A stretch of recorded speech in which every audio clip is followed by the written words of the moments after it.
Jadi jangan kita sepelekan teman kita yang di lokal sekarang. Mungkin dia jalan kaki datang kuliah. Hari berganti, musim berubah. Jangan terlalu berharap pada yang ada. Jangan putus harap pada yang tidak ada. Kau anak orang kaya, kau punya kebun yang lebar, punya kos-kosan yang banyak. Jangan kau terlalu berharap pada yang ada. Tapi bagi kau yang anak yatim, susah. Jangan putus harap pada yang tidak ada. Karena ada dia. Siapa dia? Tu'izzu man tasha. Kalau dia berkehendak, dia angkat engkau setinggi-tingginya. Tapi kalau dia berkehendak, wa tuzillu man tasha, direndahkannya sejatuh-jatuhnya. Mungkin tadi kawan-kawan sebahagian sudah putus harap. Begitu sampai kemari, Masya Allah sudah penuh. Aduh, mau duduk di mana nih?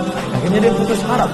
Tapi ketika dia berdoa serahkan kepada Allah, Allah naikkan derajatnya. Dia pun naik ke lantai.